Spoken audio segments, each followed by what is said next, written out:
সবাই ভালো থাকুন, সুস্থ থাকুন, শান্তি সমৃদ্ধি নিয়ে যেন আমরা নতুন বছরটা পার করতে পারি আশা এই প্রার্থনা ভগবানের কাছে করি। একটি প্রাচীন ঐতিহ্যময় স্কুল, প্রায় 75 বছর হয়ে গেল স্কুলের যাত্রা। 75 বছর পরে স্কুলে আমার আসার সুযোগ হয়েছে। বহু টিচার, বহু মানুষের অধ্যাবসায় স্কুল দাঁড়িয়েছে, বহু ছাত্রের জীবনে আলোক এসেছে, বহু ছাত্র নিজেকে গড়ে তুলে সমাজের বিভিন্ন ক্ষেত্রে সেবায় তাদের সেবাকে দিচ্ছেন, নিজের জীবনে প্রতিষ্ঠিত হয়েছেন। যেন এই পবিত্র প্রাঙ্গণে আসা এটাও সৌভাগ্যের ব্যাপার। আমাদের পূর্ব তথা পশ্চিম মেদিনীপুর, একসময় একটাই মেদিনীপুর ছিল, এখন দুটো হয়েছে, তিনটে হয়ে গেছে। ঝাড়গ্রাম, আমার বাড়ি ঝাড়গ্রাম জেলাতে। তো ওখানটা মেদিনীপুর শিক্ষা, সাধনা, তপস্যা, বিপ্লবের ক্ষেত্র। আজ এই স্কুল 75 বছর, কিন্তু আমি বহু জায়গায় গেছি। ময়না, দাসপুর মতো গ্রামে দুটো নদী পার হয়ে যেত, এখনো পাকা রাস্তা নেই। 100-150 বছরের স্কুল সেখানে আছে। তো আমরা দেওয়ালে লেখা দেখেছি, শিক্ষা আনে চেতনা। সেই শিক্ষার ফলেই মেদিনীপুরের চেতনা এসছে, বিপ্লব এসছে, জাগরণ এসছে। আর সমস্ত ক্ষেত্রে আমাদের পূর্বপুরুষরা, বর্তমান প্রজন্ম তাদের কৃতিত্ব, তাদের প্রতিভার বিকাশ দেখিয়েছে। সে শিক্ষাক্ষেত্রে হোক, চাকরি বাকরি হোক, সমাজসেবা হোক, রাজনীতি হোক, বিপ্লব হোক, সব জায়গায় মেদিনীপুরের একটা জায়গা আছে, চিরদিন ছিল, থাকবেও। আর তার জন্য বোধহয় শিক্ষা হচ্ছে মূল কারণ। আর সেই শিক্ষাকে প্রসারিত করার জন্য, প্রতিষ্ঠিত করার জন্য আমাদের পূর্বপুরুষরা অক্লান্ত পরিশ্রম করেছে। 100-200 বছর আগে ব্রিটিশ আমলেও তাদের মনে হয়েছিল যে পরাধীনতার বন্ধন থেকে যদি আমাদেরকে মুক্ত হতে হয়, শিক্ষিত হতে হয়, চেতনা আনতে হবে, আর তারপরে মুক্তি আসবে।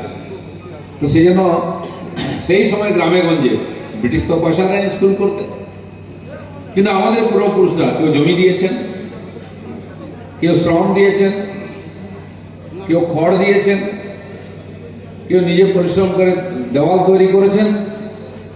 আর স্কুল তৈরি হয়ে গেলে যারা লেখাপড়া শিখেছিলেন সেই সময়, তারা নিজেরা সেবা দিয়েছেন পরবর্তী প্রজন্মকে শিক্ষিত করার জন্য।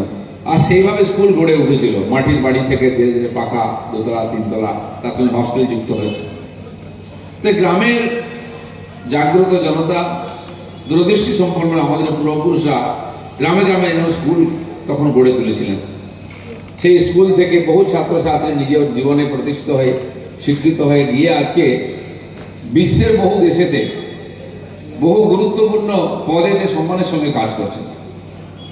হয়তো আপনি দেখবেন, এই যে চন্দ্রযান তৈরি হলো, চাঁদের মাটিতে পৌঁছে গেল বিক্রম ল্যান্ডার, এমন জায়গায় পৌঁছেছে যেখানকার ছবি পর্যন্ত কেউ তুলতে পারে আজ পর্যন্ত।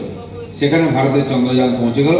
এই চন্দ্রযানকে তৈরি করার পিছনে যারা তপস্যা করেছেন, সেরকম বহু বিজ্ঞানী, টেকনিশিয়ান আমাদের এই গ্রামগঞ্জের বিভিন্ন বাংলা স্কুল থেকে পড়াশোনা করে গেছেন, আর দিয়ে আজকে এত বড় সায়েন্টিস্ট হয়েছেন। সবাই ইংলিশ মিডিয়াম বা বড় বড় স্কুলে পড়েননি, IIT-তে পড়েননি, ইঞ্জিনিয়ারিং কলেজেও পড়েননি, কিন্তু জ্ঞানের কোনো সীমা পরিসীমা নেই। তাই এখান থেকে ছাত্রছাত্রীরা গিয়ে ওখানে পৌঁছেছে। আজ ভারতবর্ষ যে ভ্যাকসিন তৈরি করছে, ইতিহাসে প্রথমবার। আর বিশ্ব মানবতার উপরে সবচেয়ে বড় সংকট যখন এসছে, তখন আমরা তৈরি করেছি একটা নয়, দুটো ভ্যাকসিন। আমাদের দেশে 140 কোটি লোককে দেওয়ার পরে আরো 150টা দেশের নাগরিকদের আমরা দিয়েছি, বাঁচিয়েছি। নাহলে কোটি কোটি লোক মরে যেত, হয়তো অর্ধেক মানুষই মরে যেত, শ্মশান হয়ে যেত। বহু উন্নত দেশ মেডিকেল সায়েন্সে এগিয়ে আছে, তারাও পারেনি, তারা মাথা নত করেছে, আমাদের সামনে হাত পেতেছে। এই যে ভ্যাকসিন তৈরি হয়েছে, তার পিছনেও আমাদের এই সমস্ত পরিবার থেকে, এই সমস্ত স্কুল থেকে, গ্রামগঞ্জ থেকে যেই ছেলেরা গেছে, তারা কেউ ডাক্তার হয়েছেন, কেউ সায়েন্টিস্ট হয়েছেন, তারা তৈরি করেছেন অক্লান্ত পরিশ্রম করে। মাত্র 6 মাসের মধ্যে সারা দুনিয়া দেখেছে, পারেনি কি?